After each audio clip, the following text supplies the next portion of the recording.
Hello, friends. How about a little Thursday? Hashtag Real Race Talk. It is the Revved Up Sports Show. Showtime, Bobby Chaffee and Rodney Rodriguez. All of you guys with us as we get ready for I guess it's another race weekend. I mean, we've got race weekend, but man, we're really kind of starting to get to the end right here, Bobby, which I think is big race season as we like to call it. But at the same time, kind of glad that the weekly stuff is coming to an end. Yeah, but the big shows are now few and far between, really. Yeah. We got a couple of breaks, a lot of them scheduled on top of each other this year, but for the most part, you just basically got a couple of bigger ones coming. We got a lot of the local stuff done, so everybody take about a week off, and then boom, next thing you know, those just start stacking on top of each other week after week after week till the end of to the end of the beginning of December. Yeah, that really is a thing where there are some weekends where you've got I mean multiple action that's going on, and then you have a couple of weekends in there where there's nothing. So again, that comes back to some of the schedule stuff that we talk about, to where I mean it gets really hard. Decisions have to be made. I mean, I totally get all that, but yeah, we're definitely at that point, and it's coming down to it. I mean, these are really big money shows, and I think this is really when you get the gloves come off, and it gets a little heated. It gets a little heated, and things get just a little controversial sometimes with some of these big shows. I think so. I mean, that's when you see, the deal is though is that there's big shows throughout the year, right? You have them scheduled a couple of times here and there, and then you see some of the gloves come off at some of those bigger shows there. But then these end of the year shows, it's kind of like you've had all season to think about what you want to do to the guy that did you wrong. Mm-hmm. And so now it's like, now you got one last chance to try to come through and mess that guy's world up, knock him out of the way, kick his ass, so to speak. So I think it all just comes down to what's going to happen those last couple of races. And sometimes we've seen nothing happen, and then we've seen lots of stuff happen. So kind of just varies by the year. I mean, what's up this weekend? The Fall Classic there at Heart of Texas. That's the big one that everybody's looking forward to. Yeah, you got the Fall Classic, of course, and you've got a regular show in Corpus, kind of a rescheduled championship night that's going to happen there, and that is the thing with the Fall Classic, because that will be the big one. I think where you'll get a lot of folks that'll attempt to make that one. So and I'll tell you, for the Fall Classic, it looks really good there, in the sense that I know a lot of times they get bit by weather. But that's not going to be an issue this time. They're going to be totally fine. There's no rain forecasted here for the next, 8 to 10 days. So I think they're going to be totally fine. So I think they'll get a strong show in, a good way to finish out there another good season at Heart of Texas. With Corpus, I mean that'll be a big deal. And then on the asphalt side, you've got the World Crown 300 happening over at Cordele, and that's actually a smaller field if you look at that, and that's something that we can touch on at some point. But you got the All-American next week as well, so it's this is where you start stacking these, and of course Snowball will be coming up, because man, we're November next week, so it's time for that as well. So these things are going to happen really fast, and you have to decide, because Lord knows it's not cheap to do either surface is not cheap to do these events. Yeah, I mean, racing's expensive no matter where you go. Whether it's an expensive hobby, just like guys that have $1,000 fishing reels and fishing rods and stuff like that. But racing is probably, I think that all in all, I would say racing is the most expensive hobby there is. I mean, you get guys with expensive golf clubs and expensive golf carts and stuff, when the hunters buy lots of guns and stuff like that. But when it comes to high dollar hobbies, I think that racing has it really set up and ready to roll to be the high dollarist of the hobbies.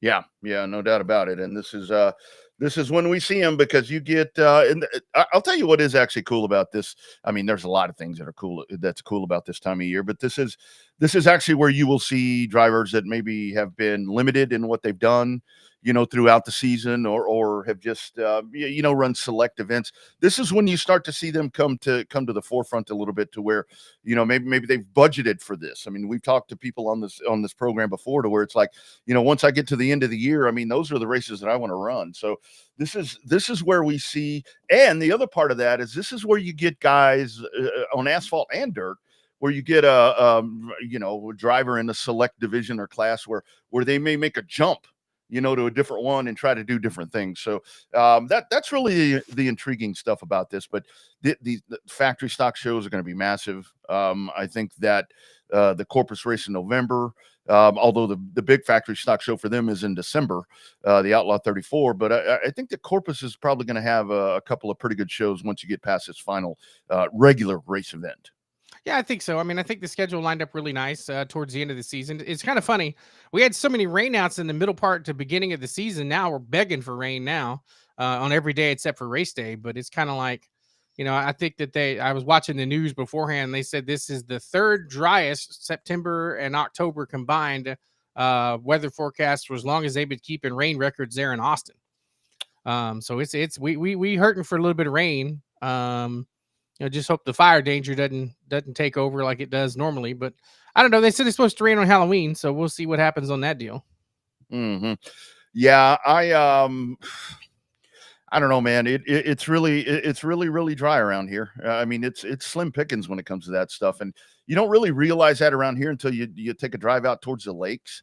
And when you start seeing those, what do they call them, invisible islands that are visible again, that's when you really start to notice how I mean it has, man. It's just been a lack of precipitation and the heat. I mean, we had a little bit of relief, I think, a couple of last week with a little bit of the cool. I mean, the mornings they don't feel good anymore. I mean, hell, they feel hot again. They're humid just like they were, 2 weeks ago. So I think that little bit of relief that we had is gone, and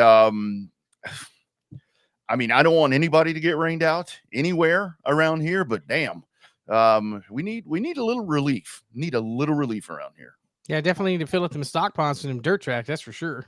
Yeah, that's for sure. And it gets even harder. I mean, with track prep for them. I mean, trying to keep those tracks to where you don't have a dust storm and you don't have all of that going. I mean, when you don't have any help from Mother Nature, I mean, trust me, I don't know anything about track prep.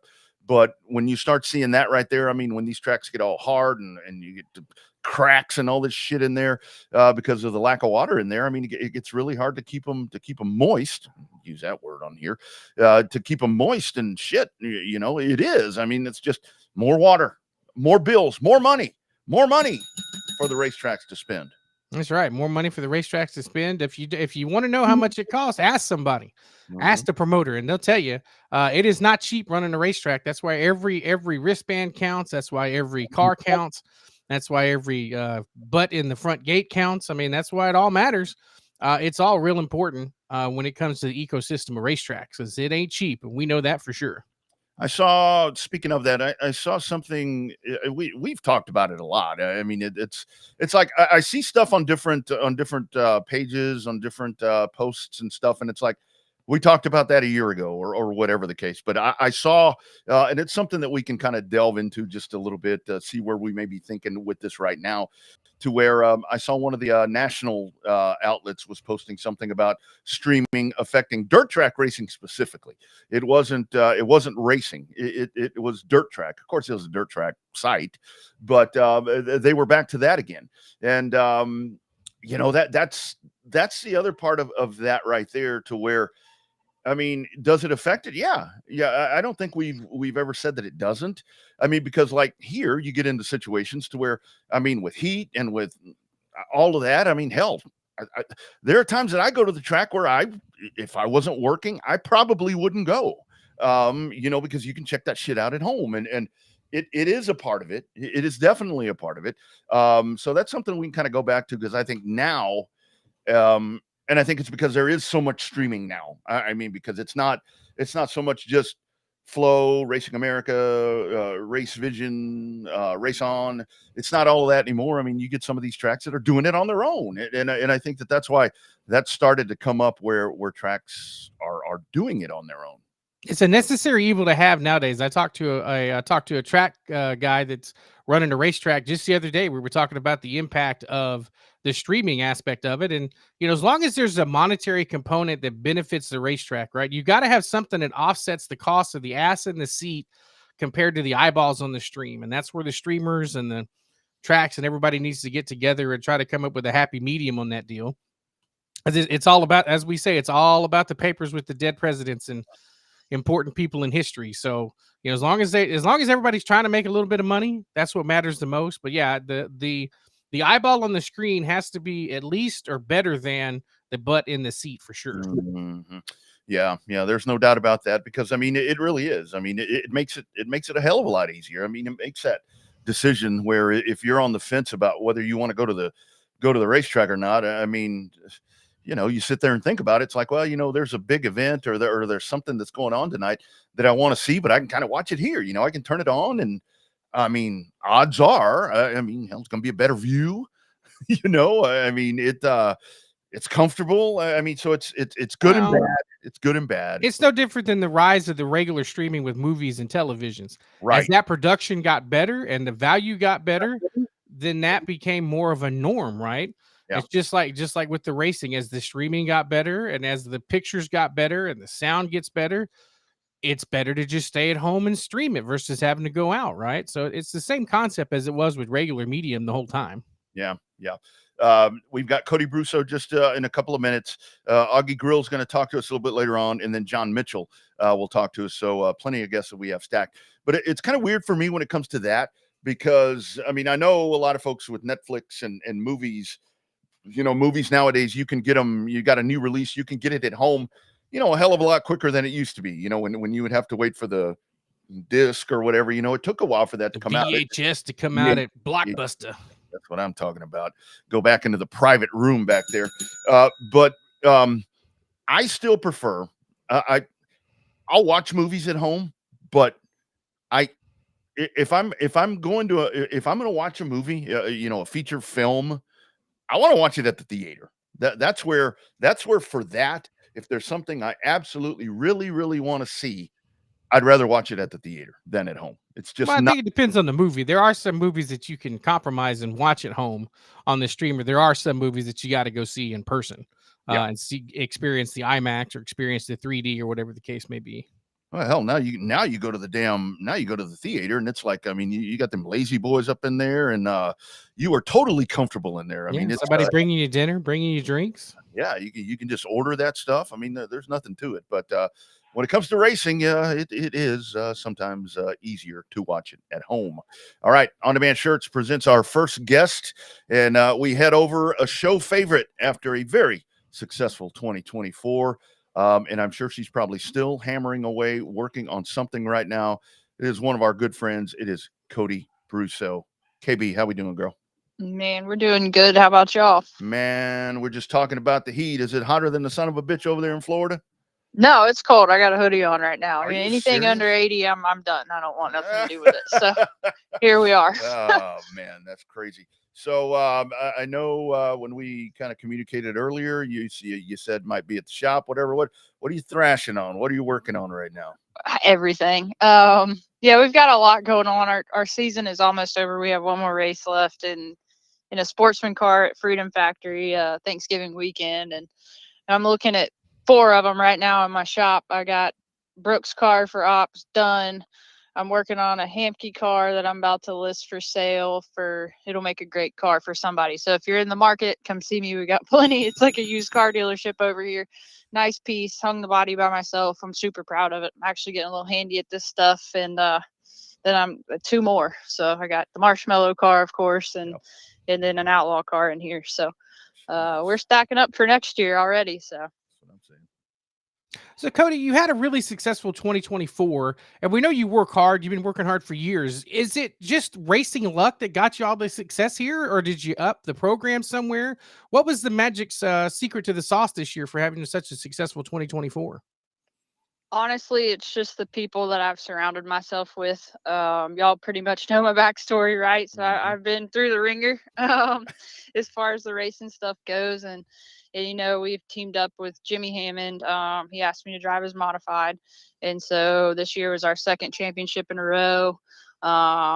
We ended up almost undefeated this year. And my buddy Will Mack beat me one time over there at op, but that's okay. It's a good one to lose to, I guess. But and the people that work on the Burkhalters that work on I call it the little car, but the sportsman car down south, I mean, they're like family. So we have a big family deal going on, and it's just really worked out. And it takes a You know, it takes a village, and I've built a pretty good one. So that's kind of what I, you know, consider the success being. That's what I contribute that to, or tribute, or whatever it is. But I mean, if it wasn't for those people behind me and helping me and teaching me, that's a big part, because I've learned so much as far as just doing a lot of this stuff on my own. And if I get in a bind, I'll pick up the phone and call somebody if dad's not available or whatever. And it's just really worked out. And I mean, we've had fun. So that's the biggest thing for me, is it got to where it wasn't fun, and now it's fun again. So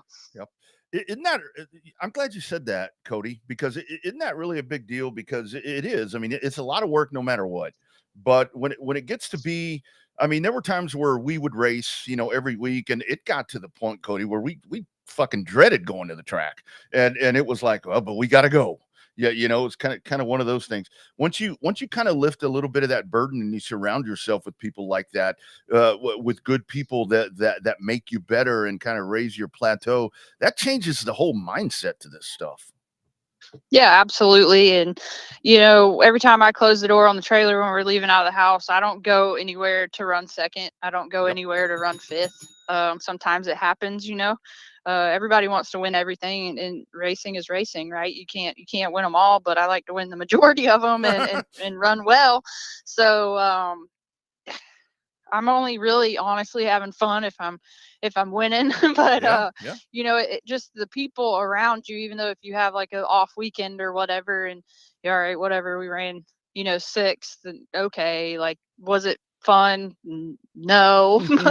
But we had fun, if that makes sense. So I get to enjoy the people that I'm around now, which is cool. It's not a fight every time you go to the racetrack. We're not trying to kill each other or anything like that. And I know sometimes my attitude gets the best of me, but I've done a lot better this year, and I've calmed down so much. So that helps. But we all get to have fun, you know, throughout the day or the weekend or whatever. And like I said, I mean, we're like a huge family, and it all works for us. And everybody on different whatever car I'm riding that weekend, if we all go somewhere, they all get along. So it works out great, you know. And that's a big thing too. I mean, that's what makes the wheels turn. Hang on, Bobby. She says she's calmed down, but I text with her a lot. She's calmed down to you people. Right. I've calmed down when I put my helmet on. We'll put it that way. There you go. Anything else, I'm still me. But when I get frustrated, I know how to kind of rein that in and not let my emotions get the best of me behind the wheel. And you know, that again, that all goes back to the people I've surrounded myself with. They know what's going to trigger me and what's not. So if I ever get in a situation on the racetrack, somebody will key up and be like, "You're good. You're fine. Just do your thing. You're good. It's all good. Just stay calm. We're going to roll right on." So that's what's been happening. And it works out. That's right. Hey, Cody, let's talk about the sportsman class as a whole, even into the outlaw a little bit. You know, there for a while, it was king of Florida, right? And you had the old cars, had a way to recycle the old cars. And then you had people get the custom built cars and all that, which we've talked about on here before. But the state overall of the class down there, obviously it was the template for, you know, a racing class all over the country. Is it still the cream of the crop down there in Florida or Alabama, or is it leveling out across the country, or is it still, you know, what's the state of the sportsmen and the outlaws? Well, we'll be open and honest about this, right? I'll cut and dry, just at face value for what it is. And the sportsman stuff, the UARA Sportsman Series that Ricky has taken over, it's still really healthy. We're drawing 25 to 30 plus race cars per event usually, especially when they go to Freedom Factory or the Rattler at Op or Cordial. We're drawing like you got to qualify in, right? The outlaw stuff, like real outlaw stuff down here, that has taken a hit. Going back to it, they kind of let the rules, and no offense to anybody, oh well, if you take it, whatever, but they've let it get so far out, the average racer can't race it. Okay, so if you're not spending $100,000 a year, hang it up, do something different. You know, and there's I think there's two, you know, Monday through Friday, 9 to 5 or 7 to whatever, racers left. One of them is a guy that I spot for, Bubba Winslow. He works on his own stuff. He buys his own stuff. The car is a 2009. We're racing against rowdy cars. We're racing against brand new Senecers. We're racing against brand new Gart cars, purposely built But now this other car, or these cars that I'm looking at now that we've built to run at South Alabama, they have a class. It's not called an outlaw, but it's an outlaw. It's what an outlaw is supposed to be. They still call it super stock. I don't know why. John's never going to change his mind on the name, right? So I don't even pressure him on that. But here's the deal. We race on 10-inch American Racer takeoffs. They're $200 a set. They're not bad tires. A set? Okay. A set. 4 tires cost you $200. Okay. All the cars out there are, let's see, my left-hander that's in the trailer that we call Marshmallow, 2002. This other car I'm looking at, 2004. This other one right here, 2004, 5-ish. Okay, we do great over there. That's what it's for. People that work. Supposedly we're supposed to go to a spec series shock next year. It's great. I don't know if you know anything about shocks. If you're going to go race at Five Flags, you better call Ernest. It's going to cost you, right? So the shocks that these guys are running on, that they'll be on at the Derby, an outlaw car costs probably more than 2 of these cars combined. With car count, pulling 12 at op. They're pulling 6 right up the road for me. Okay. So even your winnings, you still win $750. You've spent 300, maybe you're clearing. So in my mind, the local racing, that's what it is. So now we're planning on, and I've really tried to help and the racetrack out as much as I can because I love the place. I like the people. John Dykes does a great job, keeps fans in the stands, keeps his car count up, does what he needs to do to help the racer. The, Monday through Friday working weekend warrior racer. We'll probably have 15 to 20 cars next year on a local show, not just the Rattler, right? So that's big, and that's what we're trying to build to keep that alive. Nobody wants to see 6 cars run around. Yeah, tell me about it. Yeah, I'm not going to run 7th out of 6 cars because I can't afford a $25,000 brand new Ford motor. But that's what you have to win. Yeah, you can try and grit and all that, but at the end of the day, you got to have that to go win. And we're just doing our thing. Like I said, we run the sportsman cars down south, and they travel a little bit, which is good for us. And they're drawing 30 because they're on a stock 602 GM. Got to be GM sealed or rebuilt with the Sealed Alliance or whatever it's called now. We're on a spec shock. Those cars are within 1/10 of each other as far as first. If you're 1/10 off P1, probably P30. So the field's tight. It's not like we all get spread out and ride and that's that. We're racing every lap, same deal for the most part at op. And that's what we're building to. I mean, op, you're on a stock 604 or a built motor with a 2-barrel that's compared to a 604. And that's stuff that people can afford. Yeah. Just is what it is. But the car count shows that. And depending on what happens in 2 weeks, there might be a change for everybody, for the worse or for the better. We don't really know. Yeah. Well, and I think you hit the nail on the head, Cody, because you said, I mean, that's what the class is supposed to be. I mean, it was designed to be something like this. I mean, it was going to evolve. I mean, shit happens, shit happens. Everything, everything changes and everything evolves, and everything's always going to get more expensive. And I get it. But for us, for our program, just trying to go have fun and not, have to sell everything we own basically to go race and, refinance a truck to go try to run. We're just not going to do it. So we're doing what we can afford, and that's what we can do. And we're having fun while we're doing it, and there's not all the stress involved, and it works out. Like I just said, I mean, down south, the sportsman stuff, that's a wheelman race or UARA or whatever you want to call it. I mean, those races are very, very hard to win. And, that's what it's supposed to be. But I want to do it against 30 cars where I know that I'm close. Like I'm not 30th. But I mean, we're in there, you know what I'm saying? So somebody different has a chance to win every time we show up. It's not the same story over and over again. Yeah. And that's what's cool about it.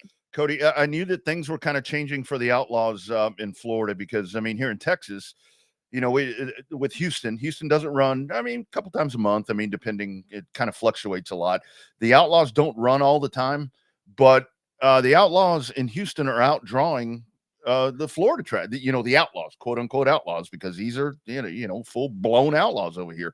And that was kind of the eye opener for me, where I'm like, damn, things are changing over there.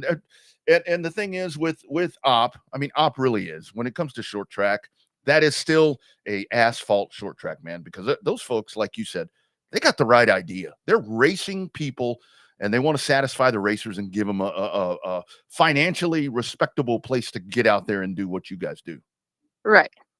Yeah. Right. And, you know, with John, and I'm a big advocate for the stock 604, stock 602, and let's not have to send it off to a motor builder. And you know, we go, and a crate motor now out of the box is not cheap. Okay. It's not like it was 4 years ago or prior to COVID. I mean, stuff is still expensive. Well, then you do that, and then you got to double up to get one to go get one to go to a motor builder and get, you know, freshened and trued up and blah blah blah blah blah blah and all this stuff. Well, we don't have to do that. We don't have to update the cams, and we don't need to be doing all that, right? It needs to be affordable.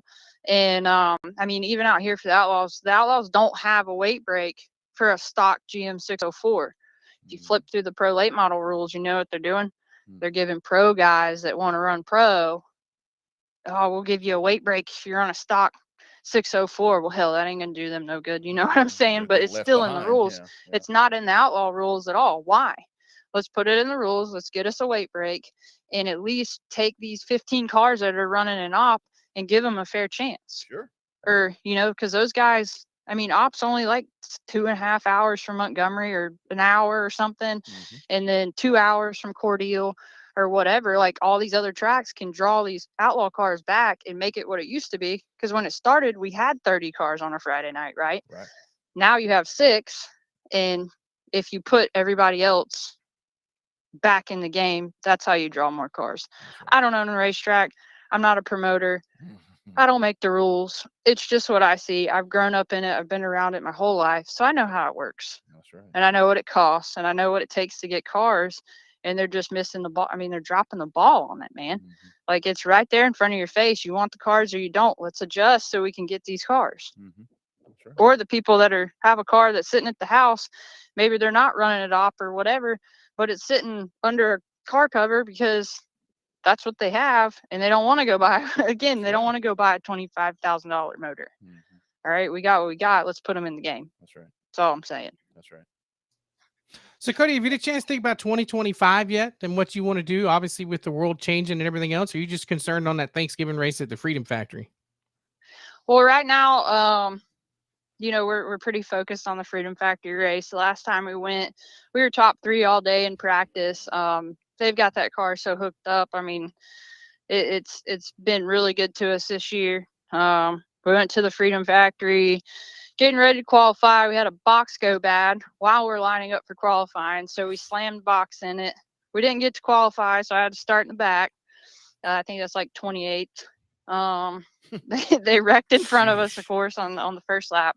It's a big track compared to what they're used to running on, right? These guys are used to running on a quarter mile. You put them on a big 3/8 or whatever, they don't know what to do. So they all stacked up. Had the wreck missed. Luckily, I was already turning to the right. I was looking where we needed to go, and the guy in front of me, bless his heart, he locked the brakes down. So I had to come in, and we had to take the hood off of it. And then we went from 28th in that deal to 6th.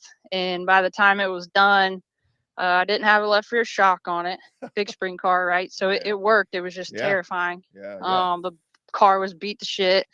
And but we ended up 6th, you know, with no hood, no shock, starting at in 28th, got to 6th in 75 laps. And that's a hard thing to do in those cars. And we did it. If we got to qualify, I think the outcome of that race would have been different. So we're super excited going back to that on Thanksgiving weekend. We should have a pretty good shot if everything goes smooth. And as far as 2025 goes, again, like, we got a car in here for Brooke to run the super stock, or whatever you want to call it, for op. And we'll probably, if they give us a weight break on a stock 604, we'll probably end up racing some cordial some and here and there. And I've got my car for over there, and we're probably gonna do. I haven't really talked to Jimmy, but we'll probably hit here and there in the modified. We were talking about coming to Houston a little bit, but it just the schedule didn't really fall right this year to do it. And Cordials, I think, is going to try to run some, so we'll be jumping around in it a little bit, and then we'll hit the bigger racetracks in the sportsman car. I'm not a big fan of the quarter mile stuff. It just doesn't really fit my driving style, and I'm not big on beating and banging and replacing sheet metal, and that's what they seem to like to do when they get on the quarter mile. So we'll probably just run a limited schedule on that. Of course, Speed Weeks at New Smyrna, we won that at the beginning of the year, so we're planning on going back to that and just kind of just going to when we can go and have fun and run well, and that's what we'll do. That's right. That's what it's all about. That is what it's all about. Well, I was going to ask you about Blondie. You touched on that one there, and the Hammonds also. So that's good stuff right there as well. So yeah, she's all right. I already cooked her dinner tonight, so she's in there. She's in there. She's not being mean, so that's good. That's good. Got to keep her in line. Got to keep her in line. Super awesome. And by the way, yes, you are getting good at hanging those bodies. That picture you sent me, it looked mighty good.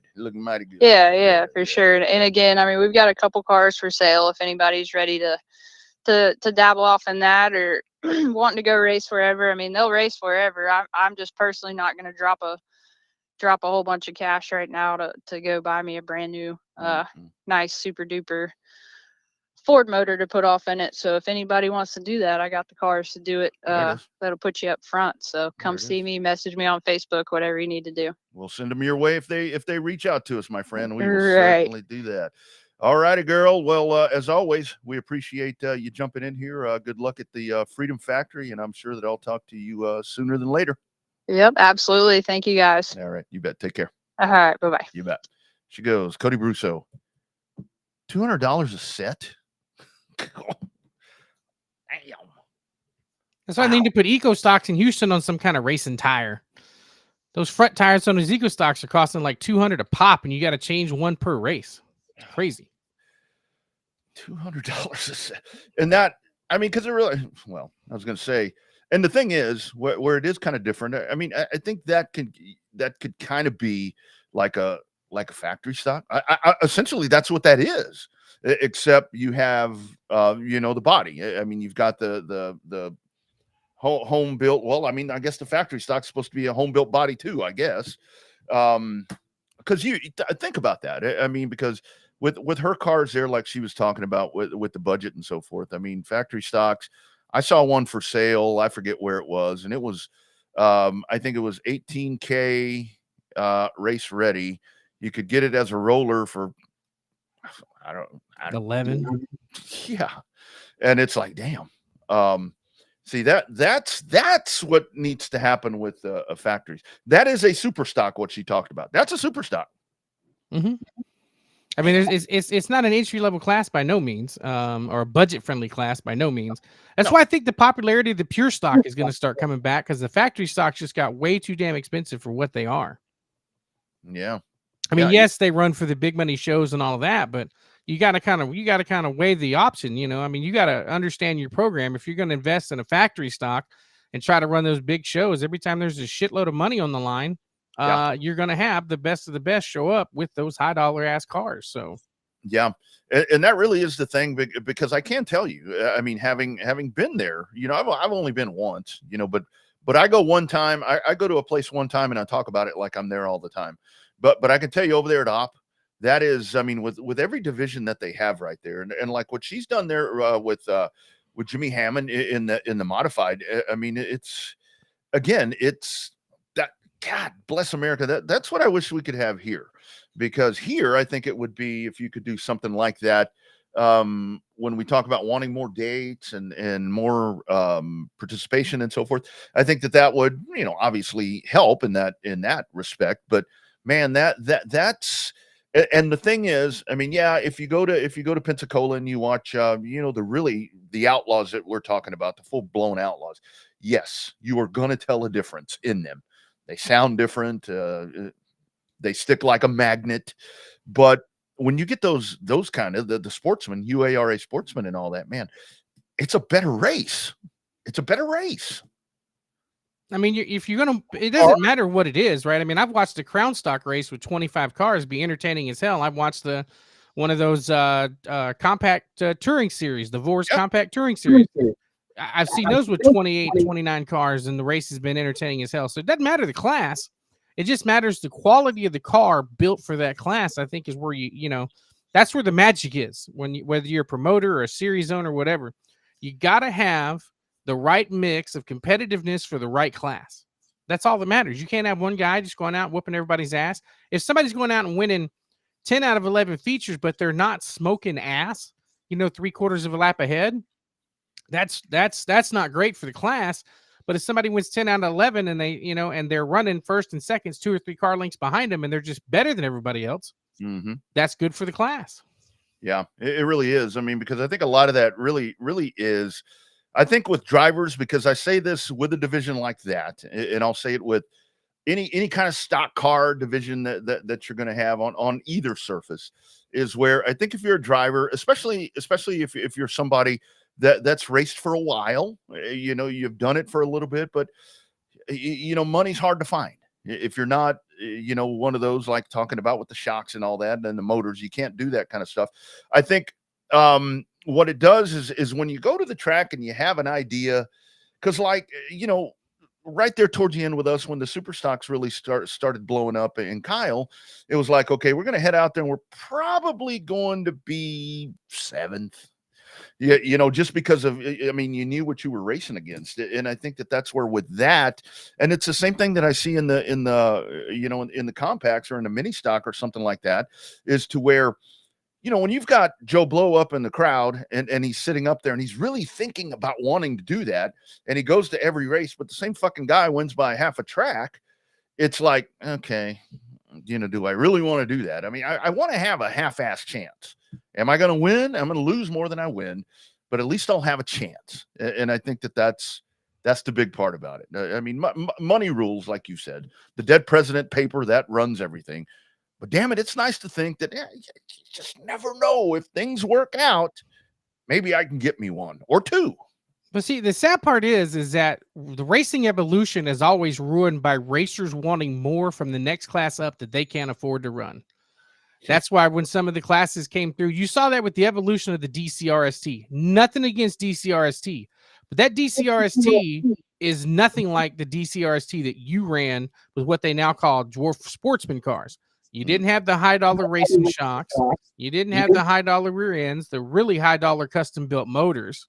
You just had, basically I wouldn't call it a bone stock motorcycle motor, but oh yeah, I mean, but it was an affordable class. Well, then you had guys coming in that wanted to have a mod light. Well, it's like, well, go run your ass a mod light. Well, I can't afford a mod light. Well, then go do something else. And then the dwarf car series morphed into what it is now. Now, granted, they got the car count back up, and the car count's pretty damn impressive for what they are, with as expensive as they are. So, I mean, you've seen that kind of the same thing with the Sportsman. They kind of started out as a super stock with the Camaro frames and stuff like that. Then they let them put the older bodies on them. Then they started letting the late models in there, the old late model chassis in there, and it just kind of morphed from there. So it's always been the same thing. Racers have always wanted what they can't afford in the class above what they're racing. I think one of the biggest home runs that was ever hit around here, and a lot of it was timing. I mean, a lot of it was timing where things just happened to work out, where you had, everything that was going on in San Antonio, with Kyle, where you had with Thunder Hill. Sorry. See, now it's my turn. Yeah, right. Where you had the limited late models and all of that. I mean, Marianne and them with Texas Super Racing Series. I mean, if you go back and you look at that, the way that was all set up, and you go back and look at the competitiveness of that, to where it was like, it was usually going to be somebody different winning.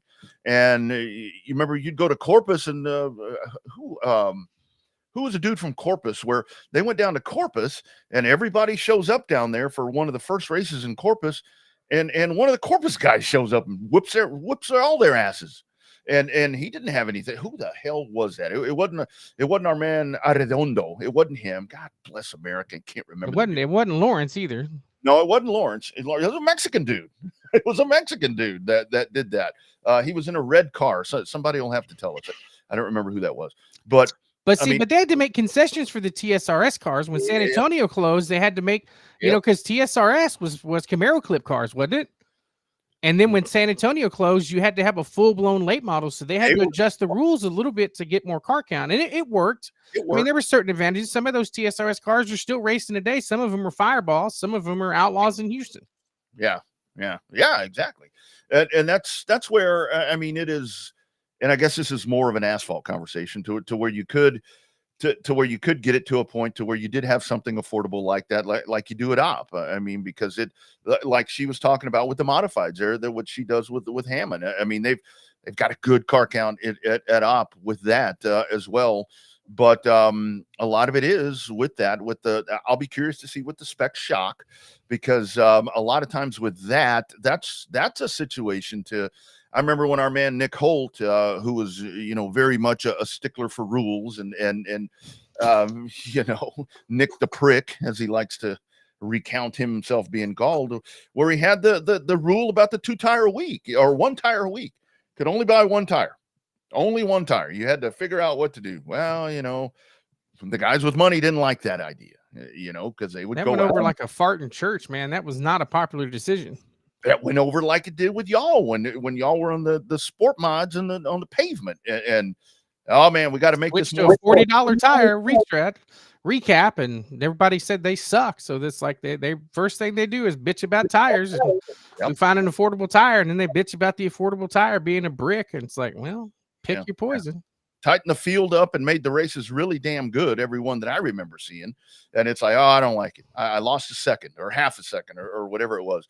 And that, I mean, that is the thing where the racer becomes its worst enemy. But it's usually the racer. And again, I mean, it's the racer that is able to do more. And I think that's where we see, like with the pro late models on asphalt, I think the pro late models are kind of at a point right now where, like I've said, one of Gina's biggest wins at Mobile was, you know, 30-lap feature races for the pro late models. And these guys would show up, you know, that may struggle at Pensacola or wherever else they'd struggle, but hell, the dude would get out there that would usually run back in those days, because they had a lot of cars in Pensacola.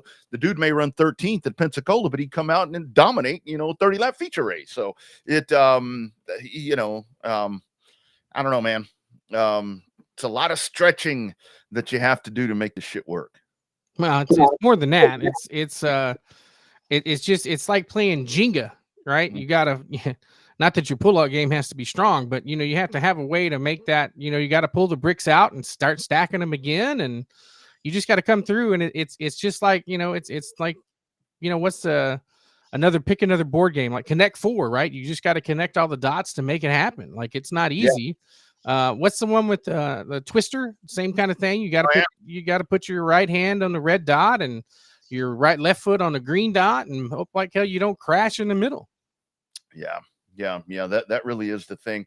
And I hate to always go back to the shock thing and all of that, because I mean, you and I both know a lot of really, really talented people that do really, really well in their businesses with working on shocks and doing the things that they do and building these cars. I mean, we've got friends in that industry that build race cars for a lot of money, and they've got great customers. We talk to a lot of them on here, but hell, we got one coming up. That's exactly right. I mean, and it's not to say that those people are the problem, but like the one that's coming up, I mean, that's different. I look at that different because that's kind of a whole different client base in that situation. I mean, because that's you and me ain't going to go buy one of those GRC cars.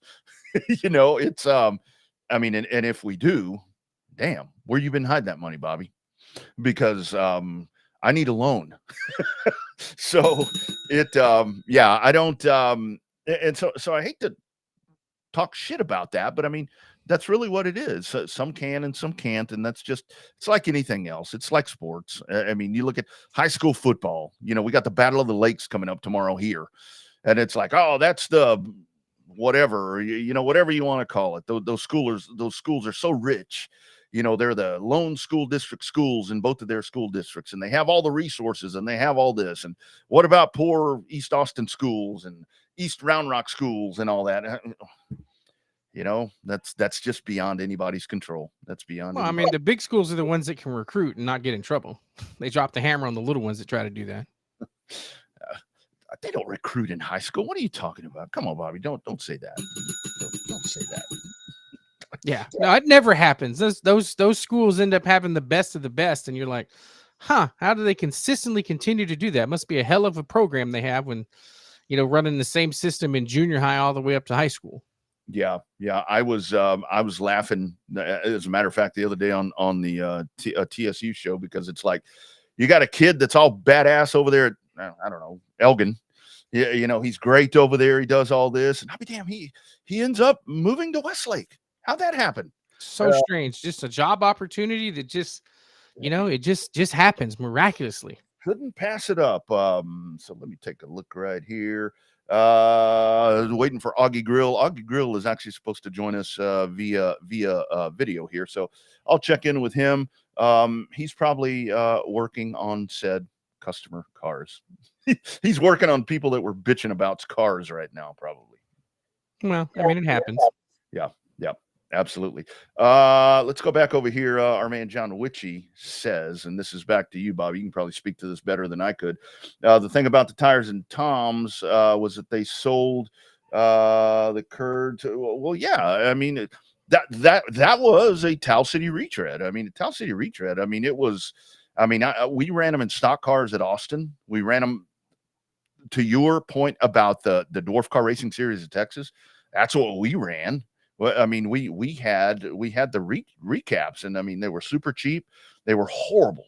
If you could get one that you could massage enough, it would. I had a right rear that we put on that car in 2016, and man, I ran it till the cords were showing in the final race in 2016, and it just made the car good. That they were. I mean, those tires, they sucked, but they sure as hell did even things up.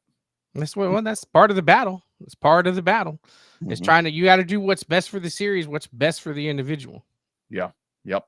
Absolutely. Revved Up Livecast come to you here on a Thursday. So we are doing this on Thursday.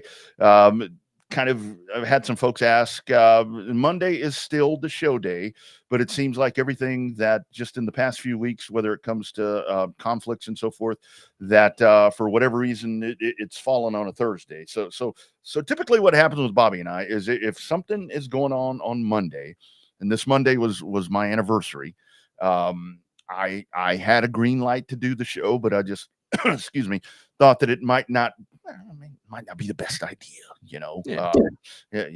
I'm in the studio a lot, so I thought whatever. But that's the thing. When we get off on Monday, it's like, okay, how about here? How about here? How about here? Believe it or not, Bobby and I are actually busy people. We actually really have shit to do. We do have real jobs. Well, you do. Yeah, I do now. Yeah. So yes. So that's. But I got to tell you though, I've talked to a few different people that actually like the Thursday, because what we were talking about, to where it's like, with what we have going on with the World Crown and with the Fall Classic and all of that, it gives us a little more time kind of into the week to kind of be ready for that. You know what I mean? Because Monday, everything is freshly happened. I mean, even though when we talk about the NASCAR stuff, it's like, different things happen later in the week. So I've actually had some pretty good pushback on Thursday. So I don't know. We'll figure that out. I mean, we're into the off season, so that definitely makes it easier to do this. Speaking of off season, hopefully people got a chance to catch the Bobby Allison replay that we posted the other day. Don't forget to check out the archives. We tell you guys that all the time. There have been numerous multi NASCAR Hall of Famers have been on this show. Not so much recently, but in years past, we've had 2/3 of the Alabama gang come on. We've had Terry Labonte, Bobby Labonte, Mario Andretti, Clint Boyer. We've had them all come on the show. So you got to check out the archives, and it'll be a very, very surprising list of a lot of racing champions that you'll recognize. When you messaged me yesterday with the Bobby Allison, I was like, I know I have it somewhere. I mean, I know it's somewhere. We've changed providers and done different things over the how many years of the show? 8. Damn, 8 years. 8 years. So it's one of those things to where like, okay, let me look around. So let me show you where I found that one.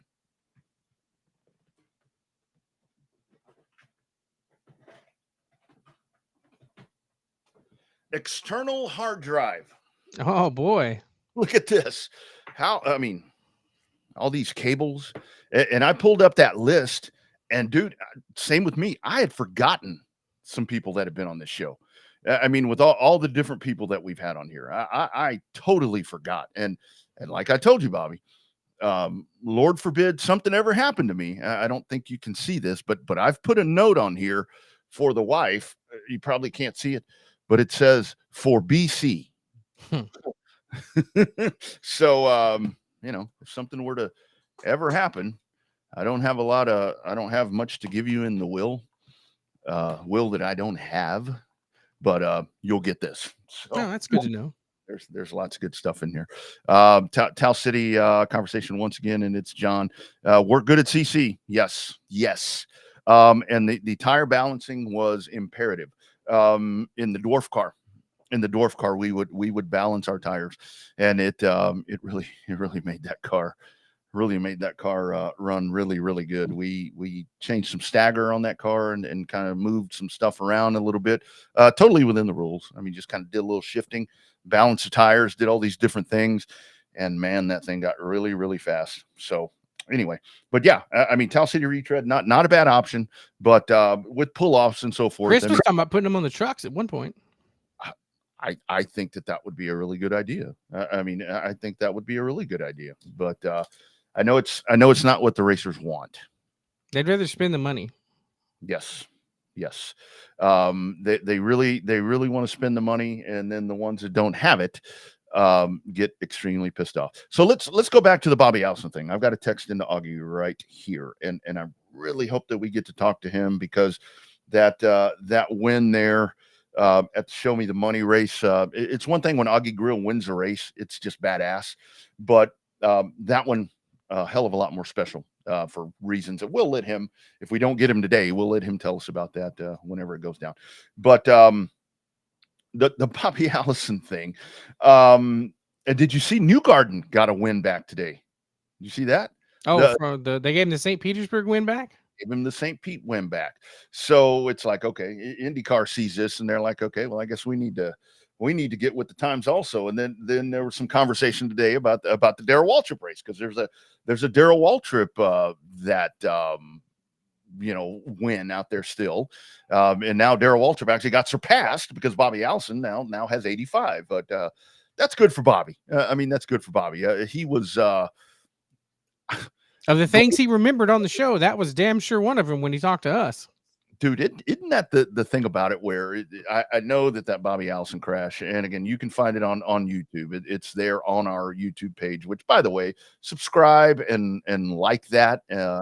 Still trying to get to 500. It's like we have bursts, and we've got giveaways for 500 and 501. We've got Revved Up gear for you, courtesy of On Demand shirts. So be sure and oblige us with that if you can. We're halfway there. We're at 250. I saw it earlier. Yeah, or 240. Yeah. So we're getting close. We're getting close. So tell your friends, tell people you don't like. But it was like I had been told, about Bobby, where it's like, there's going to be some things there that may be a little foggy or whatever. Man, when he was talking about that Matador, I'm like, shit, that was not foggy. That was not foggy. I mean, he remembered running at Texas World. Like that was, he remembered coming down here for that. Yeah. And the Texas World wreck, I think, if I remember correctly, was so you had the Daytona. He won. That was him and Davey. That was in February of that year. He came and raced here in March, and then I think the Texas World wreck was in June. So it was kind of all right there in a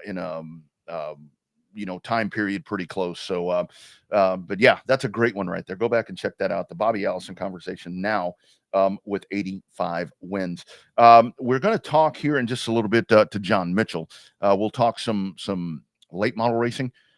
Bobby, is there a way for Texas to have a, I know I-37 has dirt late models, and I know that we have up north, you've got the late models, and then you have some down south, but it's not consistent. What do you think the impact would be if you had like a crate late model series that was Texas wide? I think there's too many tracks to make it happen. Do I think it's cool? Yeah, it'd be pretty damn cool, but I don't know. I think that it just becomes, I mean, Cody tried his heart out to run a touring series late model class. And yeah, it caught on for a little bit, but for whatever reason, the magic for crate late models, other than places not named I-37 Speedway, they just don't show up. Even at Cotton Bowl, it took an arm and a leg to pull out all those guys to run the Jamie Camel Memorial Race there at Cotton Bowl. So it's, for whatever reason, up north, it's kicking ass. That crate late model series, American crate late model series, northern region is just kicking ass all over North Texas and in Louisiana. Southern region, yeah, not so much. I think the biggest car count they had was a dozen cars. Yeah, that really is the thing, to where it and I get that maybe I would say the consistency of the events, but like you said right there with 37, I mean, 37 has their diehard. Yep, 37. I-37 is an interesting subject to me because we talk about Marianne and Cotton Bowl. And again, thank you to Cotton Bowl Speedway for being a great supporter of this program throughout the year. But 37's kind of getting that. You notice that 37's kind of getting that where they've got their people. I mean, they've got their people that's going to run there. And the damn, now that place, the crowd's always full. They do not have a problem with that. They're kind of getting that hometown feel too, kind of like we talk about with CBS. It's getting there. But you're getting to that point where the guys don't travel. Because, well, I guess, there's pluses and minuses to traveling. Sometimes you just don't have to. If you got a good weekly show that's working for you and you're competitive and you want to stay there, hell, stay there. Nobody says you have to travel. It makes it a little more fun for us to talk about and for the fans to talk about when you do travel. Yeah. And that's where I think if you got to like a late model series to where you did have that, and I'm talking about, when I talk about a late model series in Texas, I am talking about throughout. I mean, because like you said, it maybe the difference is, and this is a conversation that I've had with different people in Louisiana and Mississippi and so forth, to where it's them that ask me that question. And it's like you're talking about with traveling. I mean, when we talk about with some of these states along the Gulf Coast, to go, you can drive 4 hours and go from Louisiana to Pensacola. Right. And that's, you drive 4 hours, you're barely going from San Antonio to Houston. That's the thing, because it's like I have had a lot of folks that ask me about the Houston, working in Houston. And it's like, yeah, it's great. I mean, I wish it were closer. And they're like, what do you mean closer? You're right around Austin, right? Houston's right there. I'm like, no, that's about 3.5 hours. I mean, it's not like right next door. I mean, I think our closest neighbor, if you want to talk about a big city, is San Antonio. But I mean, shit. I mean, now, yes, in proximity, 80 some odd miles to go to San Antonio, but you ain't just going to get over there. I mean, you got to pack a lunch, because travel here is not easy at all, whatsoever, at all. Especially with all the construction in Houston, Austin, and San Antonio. Don't even throw that in. Factor in that horrible drive. Oh my God, I know, and that's the other part of that, to where I think that does hamper. When we talk about traveling stuff because it's kind of the same thing that happens with the Houston conversation with people, where it's like, well, there were a lot of asphalt cars in San Antonio. Where are they? And I'm like, well, probably most of them are at IH-37. And the other part of it is, that's not the easiest drive. I mean, you're going to get on I-10. I-10's a piece of shit between San Antonio and I had to drive on I-10 partly for just a little bit, Bobby, when I went to the race reunion.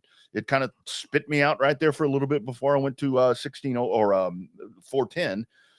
God, that's atrocious. All that construction is horrible down there. God, it's horrible. You're driving. I got hung in that going to Corpus one time. Yeah. Going to the race ranch. Yeah.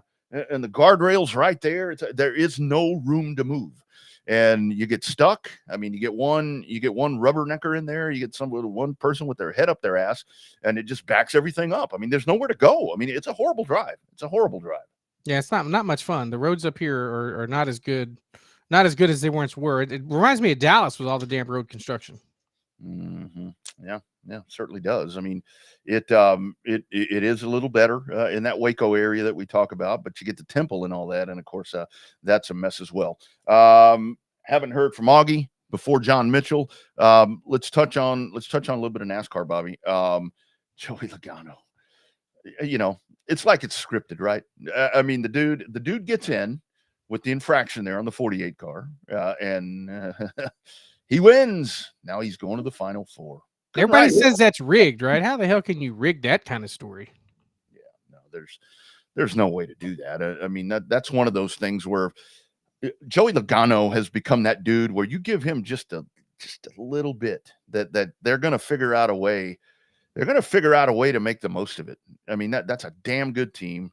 I mean, with Penske, and when I saw that he got in, I said, I'm ready for the shitstorm when he wins this championship, because these tracks coming up for him, I mean, these are Joey Logano tracks.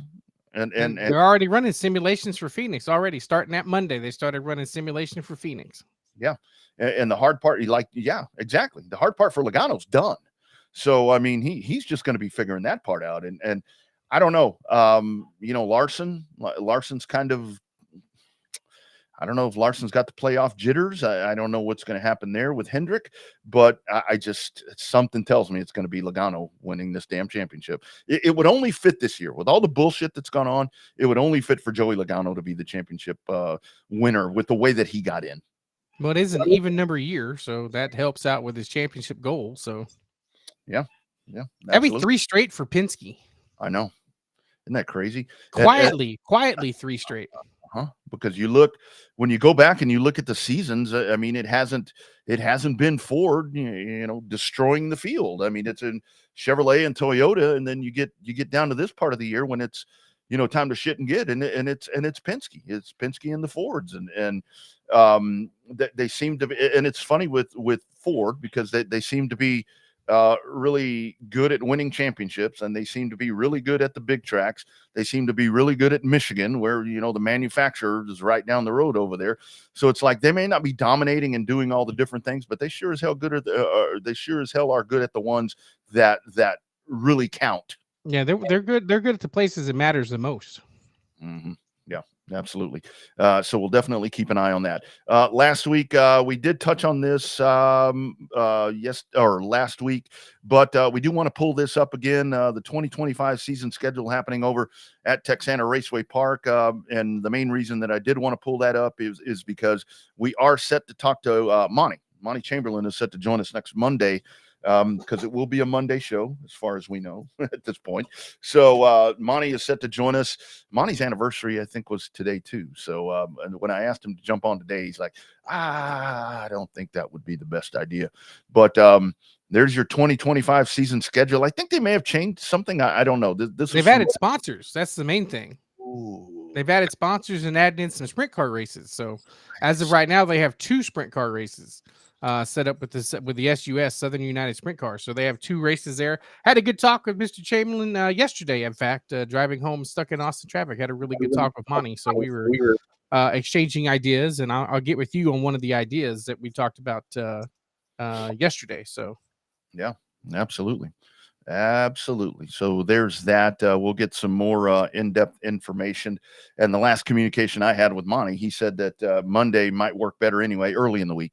He said Monday might work better anyway, because there may be something else that, you know, that he can tell us about. So that sounds like good progress over there. And I guess when we have that initial surge, as we get to, you know, I always think it's really interesting to watch when you have all these multiple dirt tracks in South Texas with the schedule releases. And Texana wins by a mile this time. Well, a lot of the other places aren't done yet. I guess that's part of it.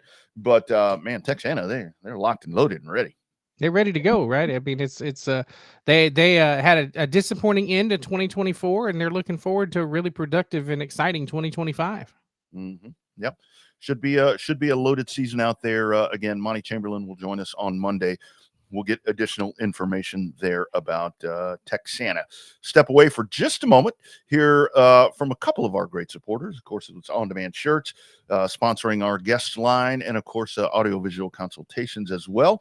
Here's a word from those great folks.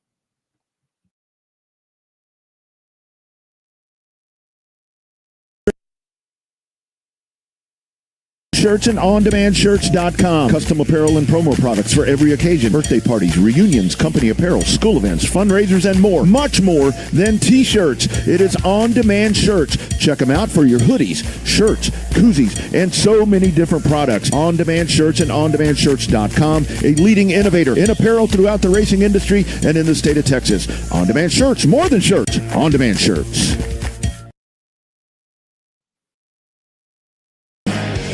Welcome to the My Race Pass app, the #1 app for motorsports fans. We want to make sure you get the most out of your My Race Pass app experience. With your new free account, you can use the My Race Pass app to see race day information, including event entries and official lineups and results for over 600 organizations across North America. You can also see track information and purchase online event tickets for select tracks. With your free account, you can also search for a track or series on the My Race Pass app and favorite their profile to receive news and race day notifications on your mobile device. To see more information and to see which app subscription is best for you, be sure to visit getmrpapp.com.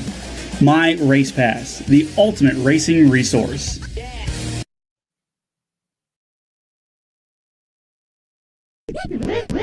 Hi, this is Tom McKay with Audiovisual Consultations. Today's home electronics can be a bit daunting. My company has spent the last 36 years making sure they are not. For those of you who have not experienced our services yet, we'd like to invite you to give us a try for all your home electronics needs. We carry all the major brands of televisions and stereo equipment at prices you can't find in stores. And we come to you. There's no need to leave your home to find great pricing and incomparable service. No traffic, inexperienced sales geeks, or pushy showroom tactics. We believe in having some fun and dreaming big. You have a dream for your home entertainment? Let us know. We can make it come true. And we are always there to help after the job is done. We cultivate clients for a lifetime by treating everyone like their family. No, not those family members. I'm talking about the ones you actually like. So relax, hug your kids, make love to your wife, and smile. Then, when you have a moment, give us a call at 255-8678. That's 512-255-8678. Or online at avconsultations.com.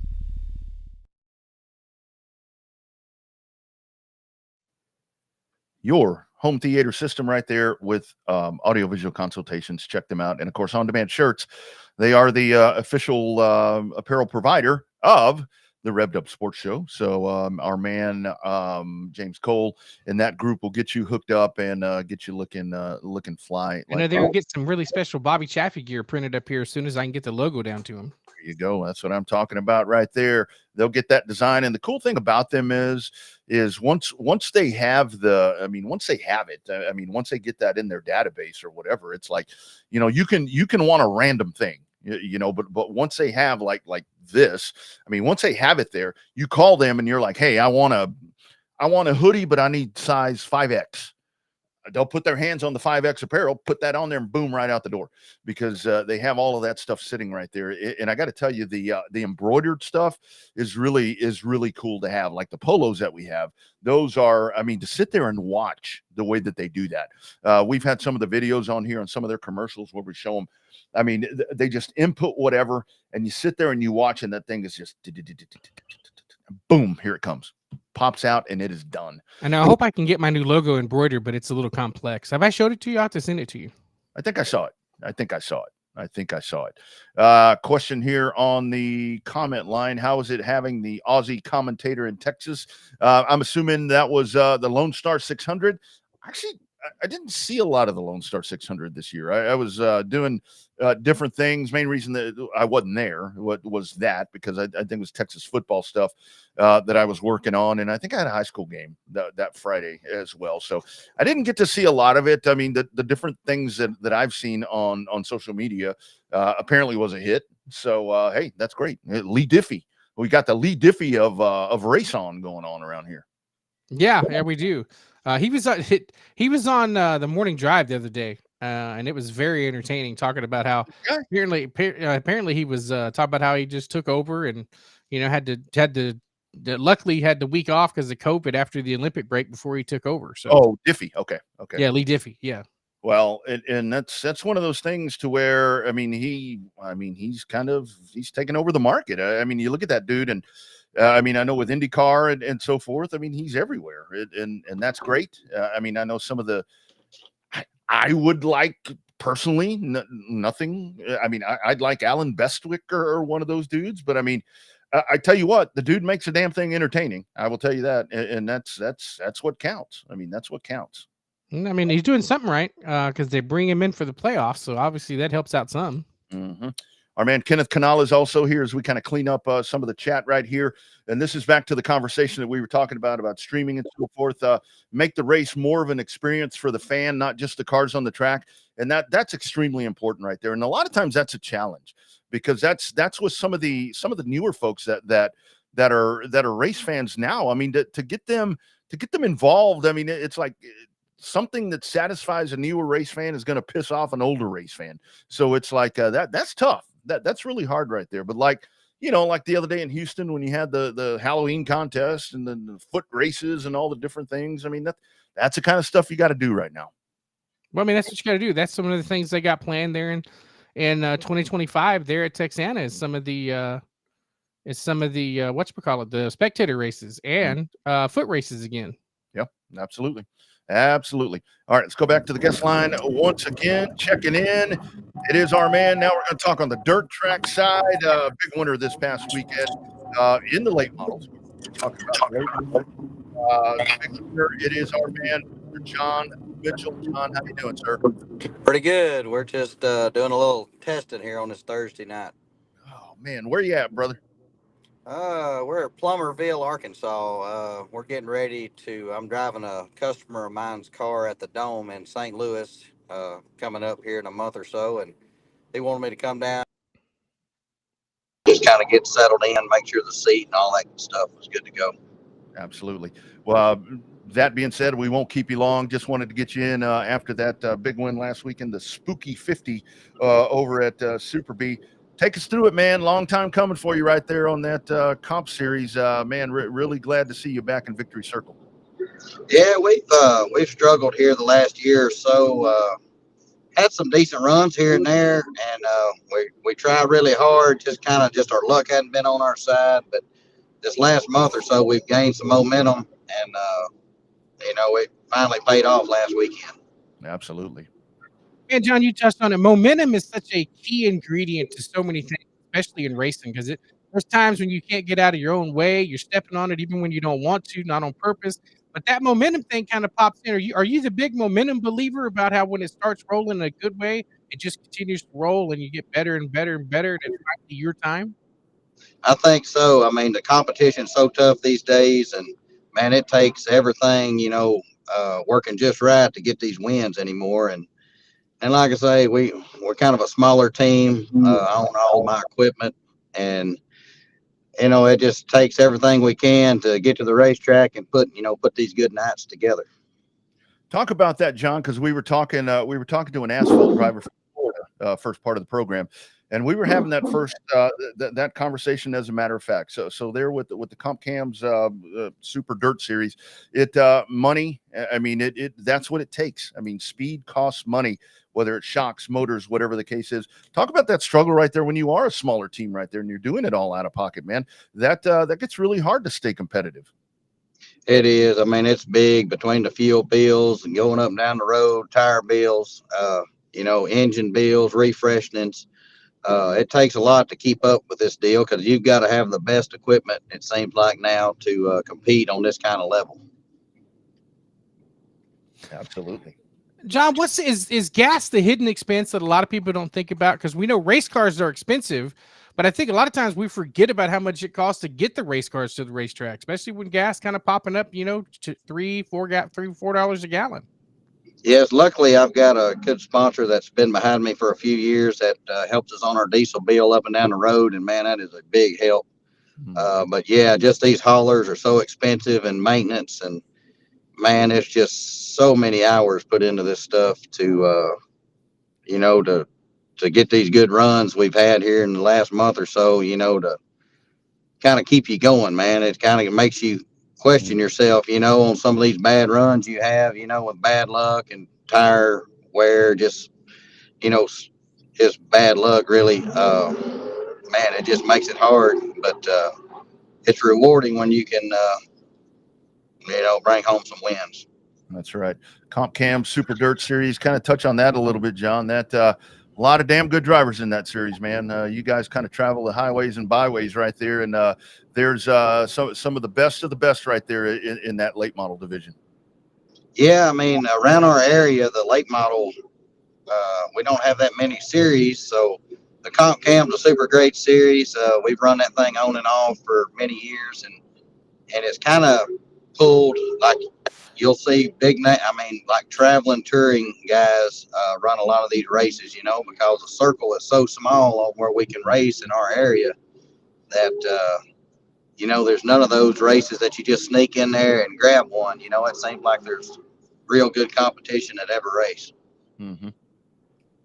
So, John, talk about the status or the state of late model racing. Obviously, the Super Dirt Series has a really good formula, but overall, has it become, unless you're running like Lucas Oil or something like that, is it too expensive to kind of have as like a weekly class at a normal weekly racetrack? Man, it's made it tough.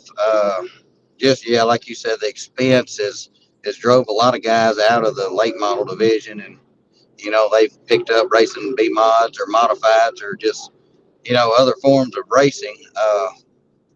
And that's what's made the competition even tougher, because the way I look at it, for what it takes a guy or a team to compete in this level of racing, like when you roll through the gate, like you're not going to have a guy there on a slower budget to compete.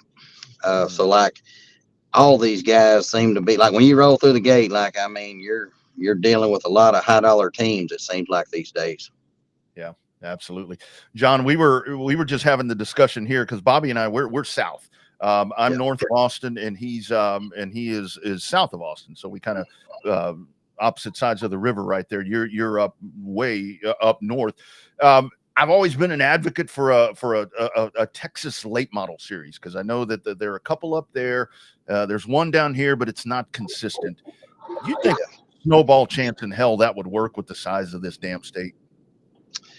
Man, I would sure like to see it something closer to our house, without having to travel near as far. I know the crate late model, I would like to see that kind of took off a little bit in Texas and then kind of faded a little bit, and they brought it back the last year or so a little bit. But the crate late model deal is definitely built more around the weekly racer, with the crate engine and stuff like that. So I really would like to see something come back and really try to put more late model racing in Texas. Yes, sir. So where is your home base at? How far away do you normally have to travel to get to each race? We're from Texarkana, Texas, so like most of our races, and we have a few of them around the house, but probably the farthest the comp series is from us is 7 hours, I would say. Shit! Ooh, wow, damn, man, that's a haul. That is a haul. So for you, I guess you're off this week. You're testing that right there, but you're off. I think next week USMTS. Is that what's next for you? Kind of thoughts on that one? Yeah, we've got that USMTS race at Boot Hill Speedway in Greenwood, Louisiana, and then that will, I say end our year. That'll be our last race on the schedule until the Dome, and then we're kind of going to look at these schedules to start the year next year and see what direction we're going to go as far as what we're going to follow. I mean, we have a dirt modified and a dirt late model, so kind of gives us a little bit of option of where we can run. But, and kind of look at the cards and see how they lay out, and what's the best for our team. Yes, sir. That stole my thunder. I was going to ask what was next for 2025, but so let's talk about the Dome real quick before we cut you loose. How crazy is that race? Like we've seen it, watch it on Flow Racing and see how many heat races they got to run and how many classes they're running. Just from the racer's perspective, how crazy is racing at the Dome for that week?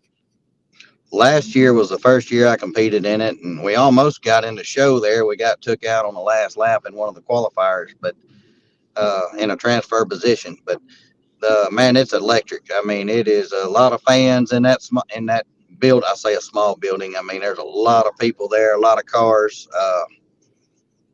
Man, it's grown to be a big race. It started off a big race, and it still is. And I'm glad we get to go back this year. Like I say, I'm driving for one of my customers, Keith Lawson Motorsports, and we're going to carry his car and see how we can come out.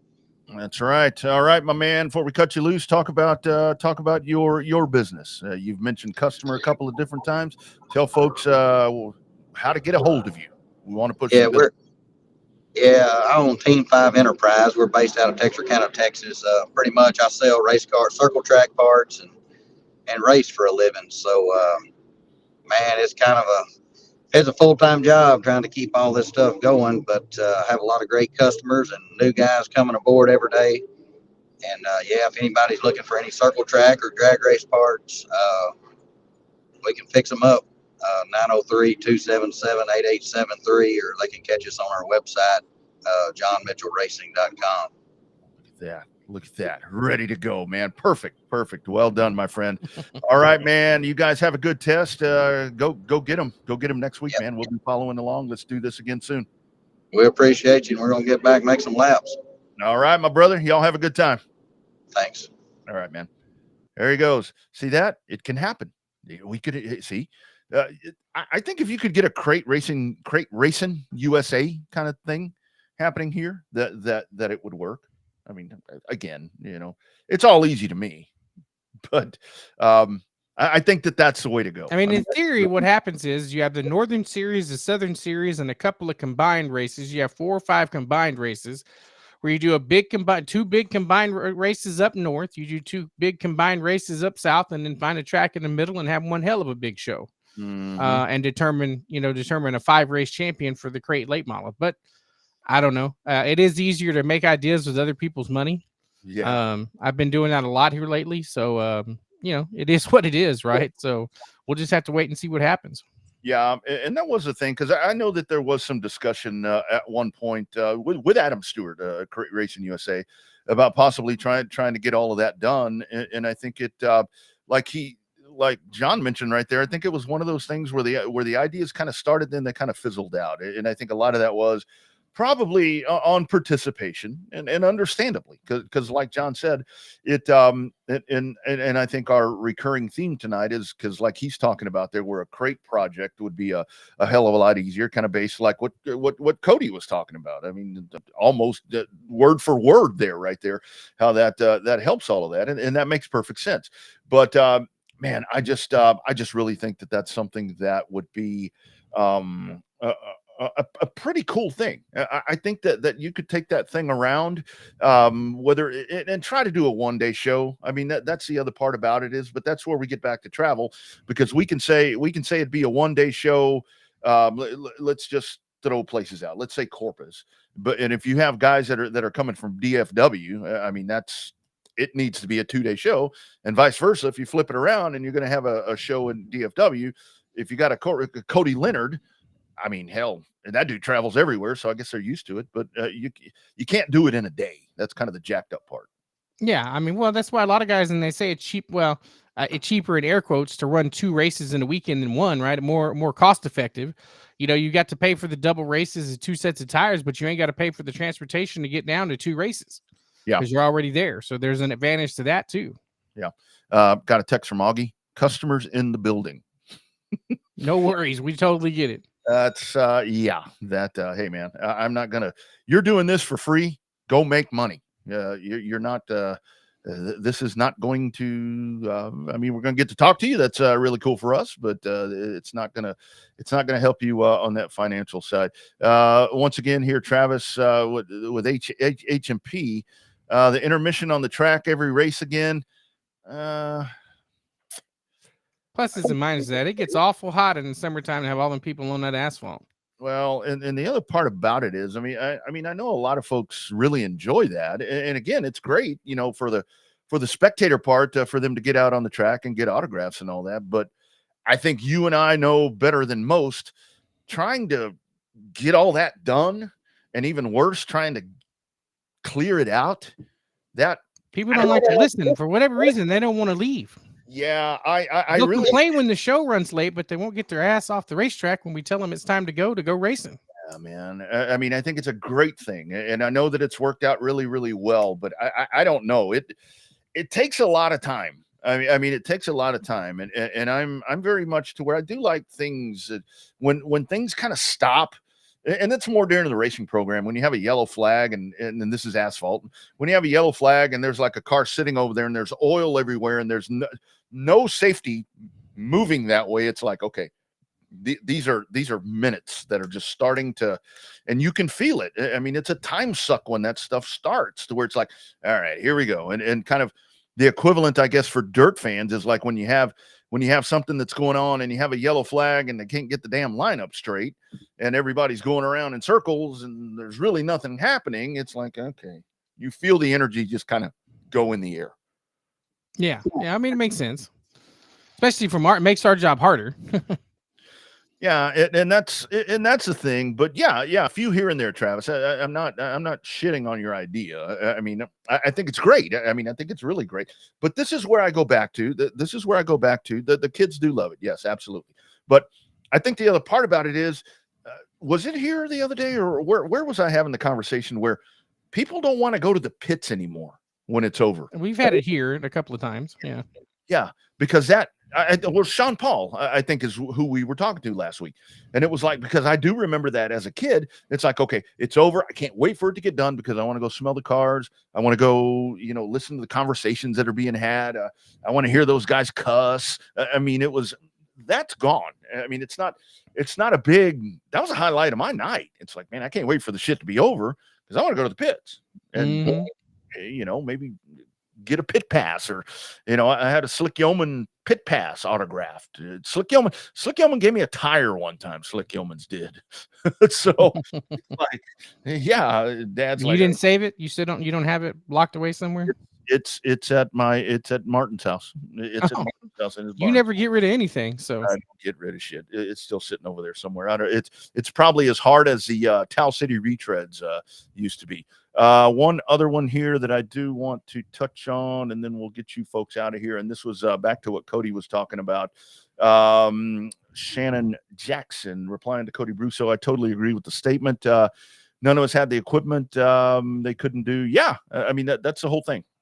And that was kind of the bad part about that, is where the intent of that class was to remember when the Outlaws first started, where it was like, what we're hoping happens, what the intent of this is we want to get all the 10-year-old chassis that are sitting out wherever, that have kind of been put out to pasture, that are obsolete.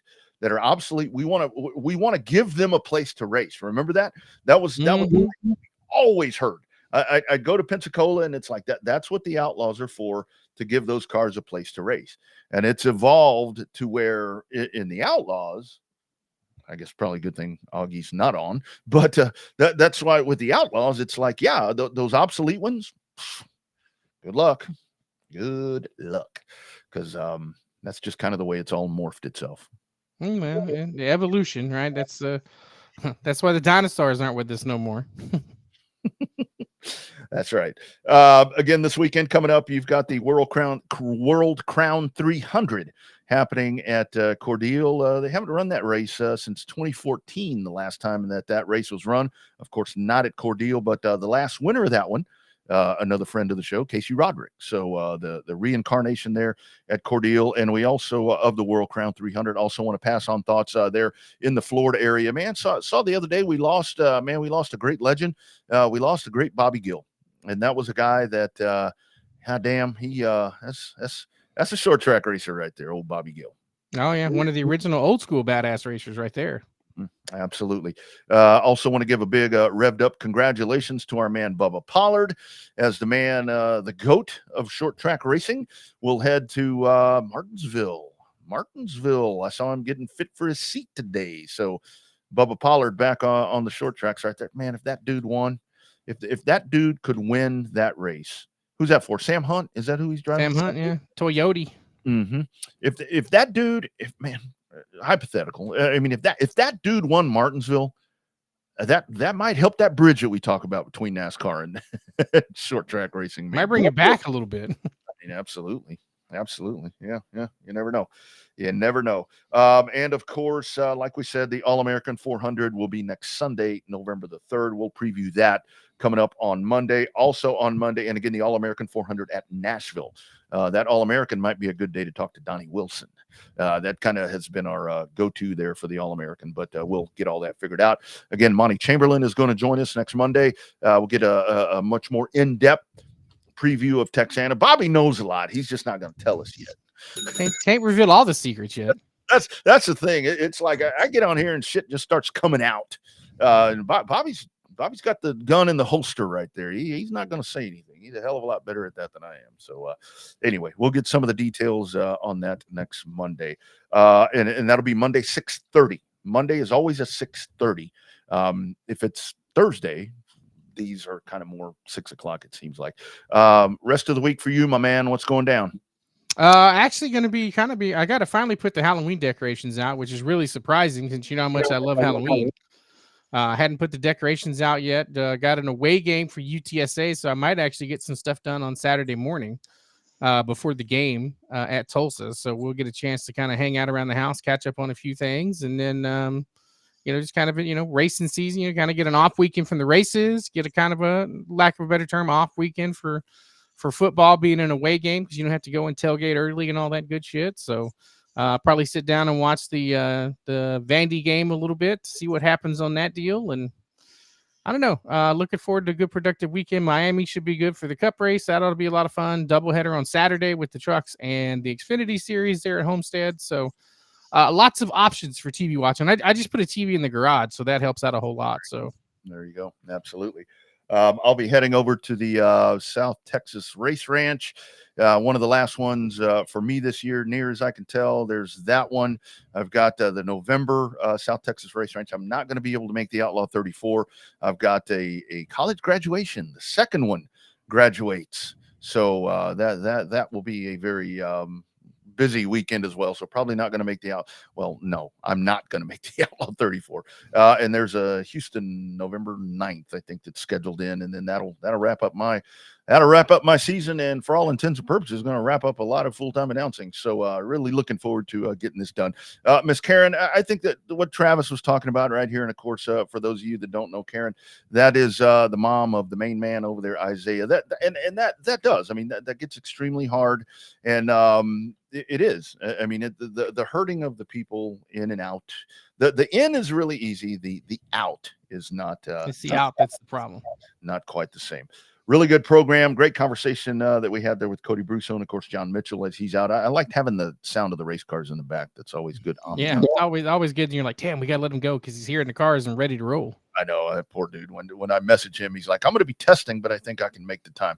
Augie says we'll figure that out again. So maybe we'll get him closer to Snowball and figure out what his plans are going to be as well. All right, you guys, thank you all for checking in. Be sure and like and subscribe to our YouTube page because we really want that to grow.